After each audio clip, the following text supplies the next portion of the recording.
I'm Dylan Kendall, and I'm talking to you today from bustling downtown Los Angeles. And I'm standing here in front of Michael Levine's because they have the most terrific selection of faux leather. I think it used to have those connotations of pleather. Basically, faux leather is simply fabric with coats and coats of plastic applied on top of it. Why do we care? Why should we even consider it an alternative to leather when leather is such a great material? It's organic and it's all these, great things, but it's actually none of those great things. And I'd like us to start thinking about leather the same way we do as fur and be as outraged as we are at fur. Why? Because truthfully, I think for a long time we all held this belief that leather was the byproduct of what happened when animals were killed for food.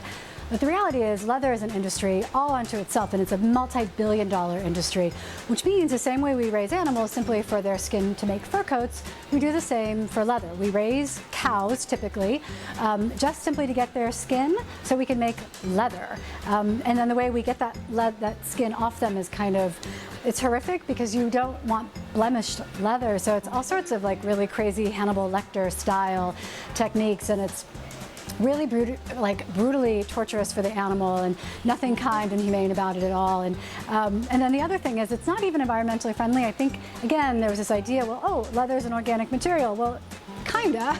I mean, leather is it's our skin, basically, and so it biodegrades immediately. And to make it into a usable material, you have to expose it to a number of chemicals that will alter its structure and give it sort of that rigidity and the flexibility that we we associate with leather. But you know what? Those chemicals are terrible. They've been known to give all sorts of illnesses to the workers in those factories. When they're gross pollutants, when they are done, the chemicals often seep into the surrounding water banks and the land.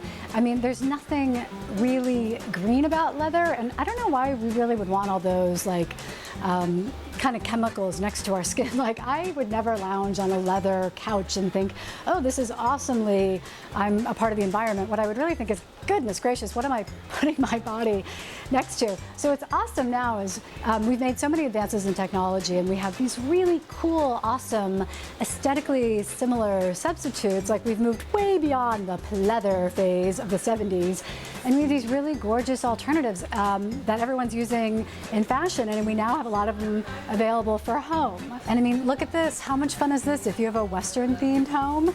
I'm not sure that turquoise really would work in your Western themed home, but look, they have all these other great options. And I mean, really, how perfect is that? Love horses, have a Western themed home, and then have a completely compassionate, upholstered living room, dining room in faux materials.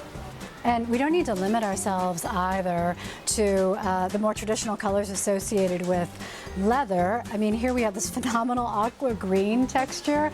How terrific would this be on sort of a showcase chair in a room? I mean, this would really just give, I'm a huge fan of color, this would give any room a terrific pop and be 100% compassionate and cruelty-free. So the next time you're flea marketing and you find that incredible piece of furniture and you're thinking, I really want to make this part of my family, but it needs a little freshening up, or maybe you're looking around your living room and you're thinking, yeah, it's about time we recover the sofa. I'd love for you to consider faux leather as your option because it really will make your home a lot more compassionate, definitely not so bad for the planet. And I mean, come on, they have these really great aesthetic alternatives. You can get the exact same look.